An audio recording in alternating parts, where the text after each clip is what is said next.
Hi, I'm Diane Talbot of Spiral Skills Tutoring in Boulder, Colorado, and this is the second part in a video series about using some tools to do word study um, in online tutoring and how I go about it that I'm making for some other tutors that have been asking me how I do the things that I do.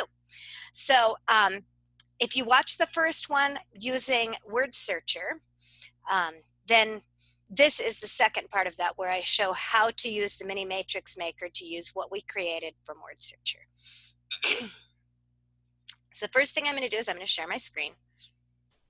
I can share remote control so students can do this if they have if they have a PC. If they have a Chromebook or an iPad, they may not be able to do this part.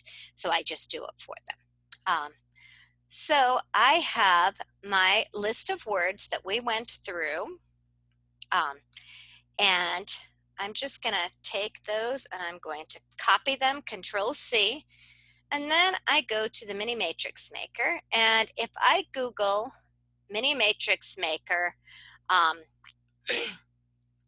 it will come up. It's on the neilramsden.co.uk site.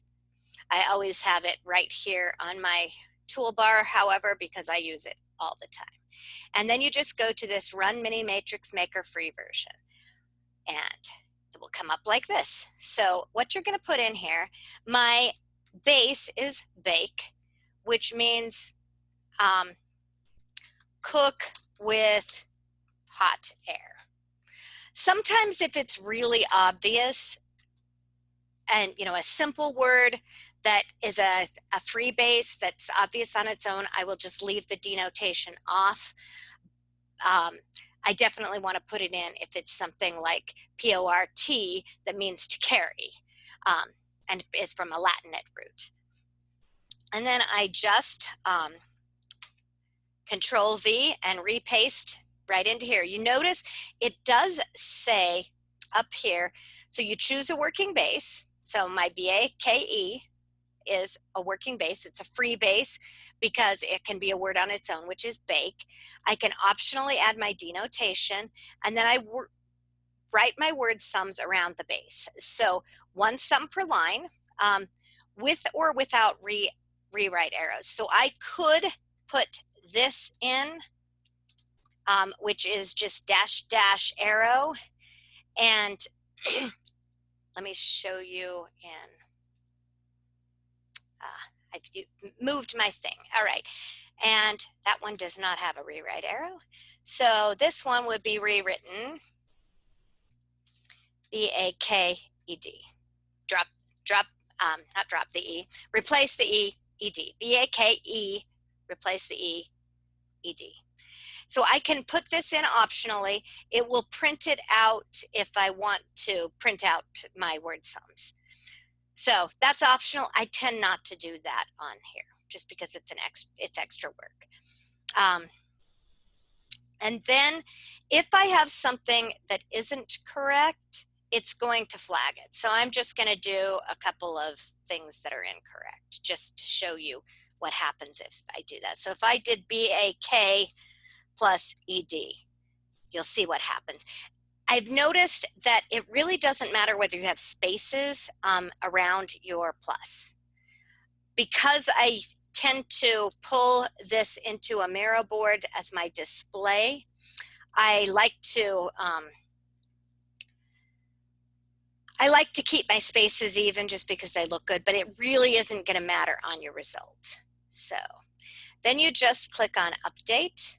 And now the ones that have mistakes are going to come up with a little asterisk, and it'll tell me that I have mistakes there. So I just will go back. You want to delete that asterisk and make your corrections. Now it's only going to correct corrections that are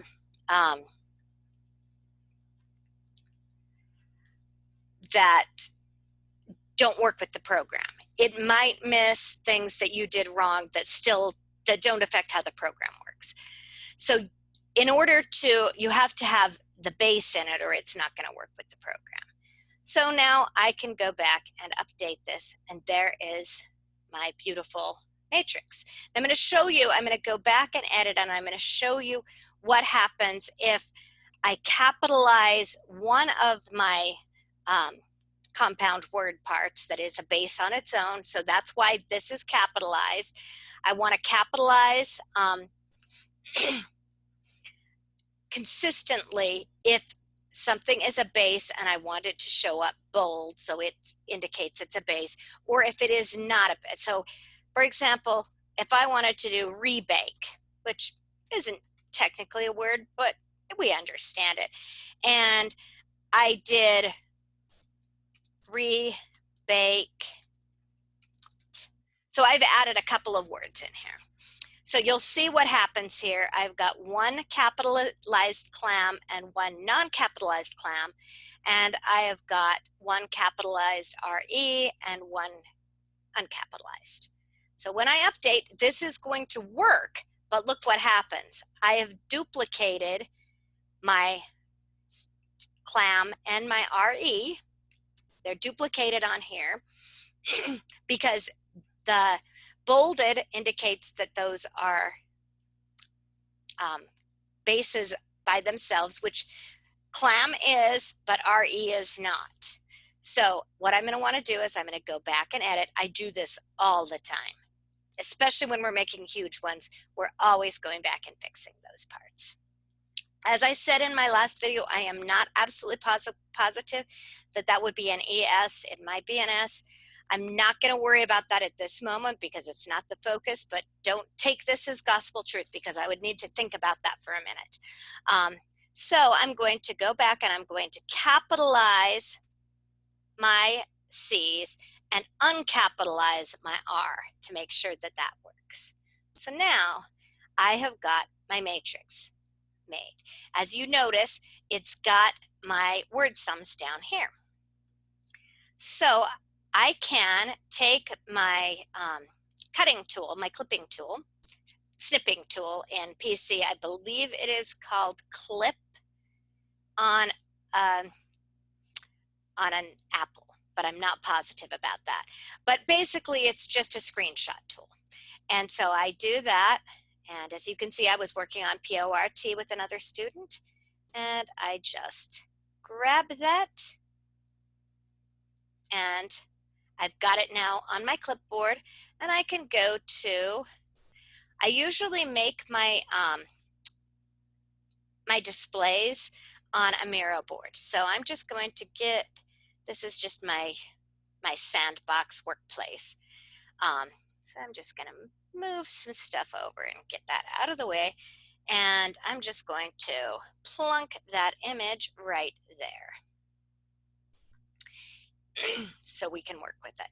And I'm going to stop here because I've shown you the basics of the mini matrix maker, and I'm going to come in and I'm going to show you the basics of how I use the Miro board to make a display for my students on a separate video. So hope you enjoyed this.